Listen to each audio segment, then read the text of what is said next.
tout le monde peut avoir le goût de bouger. Puis moi, j'essaie de démocratiser ça, le fitness. Tu n'as pas besoin d'être orange puis d'avoir des gros bras. Tu n'as pas besoin d'être un athlète, pas besoin de faire du crossfit. J'essaie de bâtir des relations avec les gens avec qui je travaille. Puis pour moi, que la personne soit un influenceur ou soit, je ne sais pas, mon voisin d'à côté, tout le monde est le même. Tout le monde a des besoins, puis il faut répondre à ces besoins-là. Fait que, tu sais, mon but, c'est de créer des relations qui sont authentiques avec les gens. C'est de les écouter pour le réel besoin. Tu sais, une des filles qui travaille chez Shop Santé, elle m'a écrit à me passer.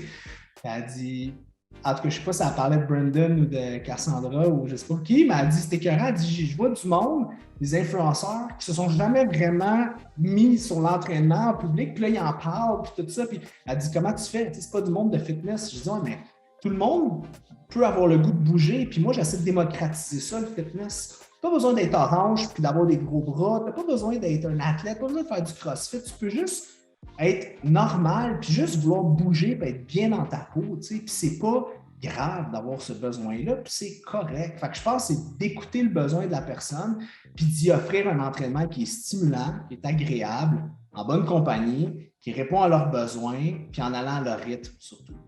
Ce que je trouve cool, dans le fond, le takeaway, c'est juste j'aimerais ça démocratiser un peu le fitness puis amener ça que si on est loin des styles en 2022-2023, on ne devrait pas être dans les stéréotypes là, du gars qui n'a pas d'émotion puis qui s'entraîne puis qui est lourd. Puis que c'est vraiment pas ça que j'essaie de pousser puis c'est pas ma clientèle.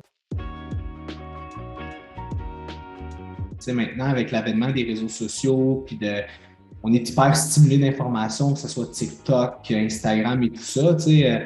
J'aime faire le parallèle que souvent, quand on était jeune, je ne sais pas quelle heure c'était, mais en tout cas, moi, quand j'étais jeune, j'écoutais, exemple, les grands reportages ou Radio Cannes, puis il y avait des spécialistes qui étaient professeurs de ci à l'Université de Montréal, professeurs de ça, puis il y avait une certaine filtration avant que les gens aient la parole. Maintenant, n'importe qui peut ouvrir sa caméra et donner de l'information. Fait que le problème, c'est qu'il y a beaucoup d'informations, mais c'est pas toujours véridique, c'est pas nécessairement tout le temps les professionnels de la santé qui sont en arrière de cette information-là. Donc, il y a beaucoup de gens qui s'improvisent un peu coach par eux-mêmes.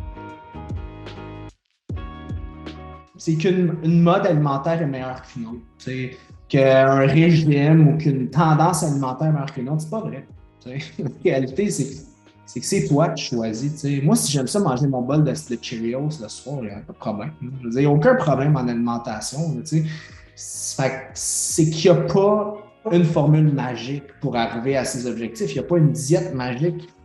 Même si tu payes bien cher pour quelqu'un qui a trouvé quelque chose au fin fond du Tibet, ben c'est pas vrai. Là, je veux dire, il y a une loi, c'est de la science, puis c'est tout, genre. Puis il y a tellement de charlatans qui essaient de vendre tellement de gogos puis de bébelles en sous-jacent qui ont trouvé une... C'est pas vrai. C'est ça que je trouve plate. T'sais.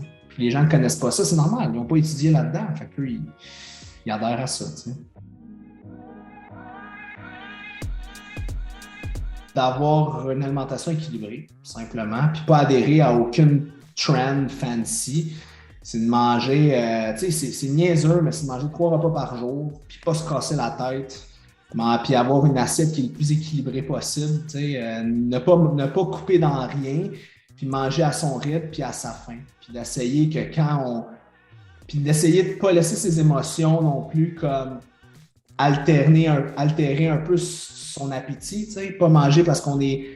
Mais tu sais, c'est dur encore là, on rentre la psycho parce que tu sais, quand on a 2-3 ans, c'est notre fête, on est heureux, on mange du gâteau, on est triste, on nous donne du gâteau, fait que c'est ancré depuis qu'on est bébé que quand on vit une émotion, ben, il faut l'associer à une alimentation. Fait que pour revenir à ta question, je parle juste d'avoir une alimentation équilibrée, de manger à sa faim, puis au niveau de l'entraînement, c'est juste de toujours bouger.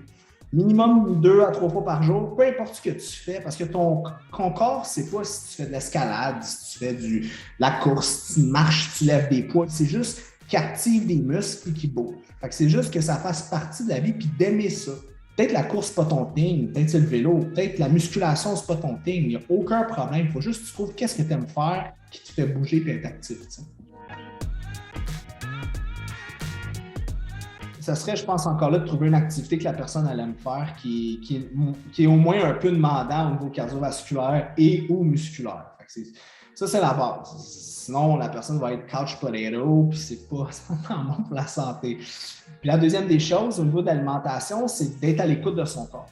Tu sais, souvent, je rencontre des gens, puis Je leur dis, t'es-tu gonflé quand tu manges? Ah non, moi jamais, jamais. Puis là, on cadre. Puis là, moi, j'ai des suspicions qu'on peut être des intolérances alimentaires. On s'en va faire un genre de. On commence une alimentation un peu fun map. Fait qu'on coupe certaines choses qui peuvent créer l'hérédité, comme les champignons, les oignons, les brocolis. On coupe des affaires qui irritent la muqueuse intestinale. Ils reviennent un mois après. Hey, c'est fou, je me sens plus gonflé, j'ai plus de gaz. Il me semble que tu n'en avais quand même pas déjà. Fait que les gens sont comme pas à l'écoute de ce qui se passe dans leur corps. C'est fou, ils sont comme déconnectés souvent de ce qui se passe, ils sont pas à l'écoute. Ils vont boire de l'alcool, ils se lèvent le lendemain, ils filent le croche, mais c'est comme peut-être que tu devrais prendre une pause d'alcool. On dirait que les gens ne s'aiment pas assez pour écouter leur corps. Le corps, il envoie plein de signes et signaux. Il est tout le temps là en train de nous parler. Il faut juste être plus à l'écoute de ce qui se passe. Puis si vous allez voir le médecin et qu'il vous traite de fou ou de folle, ben, c'est d'aller voir un autre médecin jusqu'à ce que tu trouves quelqu'un qui t'écoute. Combien de gens ont des problèmes intestinaux? On va voir le médecin, il n'y a rien. Finalement, ils font une petite culture de sel. Il y a une bactérie finalement. Fait que, on va donner une indication, c'est parti. Fait il y a beaucoup, il faut progresser, il faut apprendre à se connaître, il faut vouloir, il faut s'aimer assez pour prendre soin de soi et s'écouter. Quand notre corps nous envoie des signaux, il faut les écouter. Merci pour ton écoute. Si tu as aimé la vidéo, on t'invite à t'abonner et à aimer la chaîne de Narcity pour plus de bons contenus dans ton écran.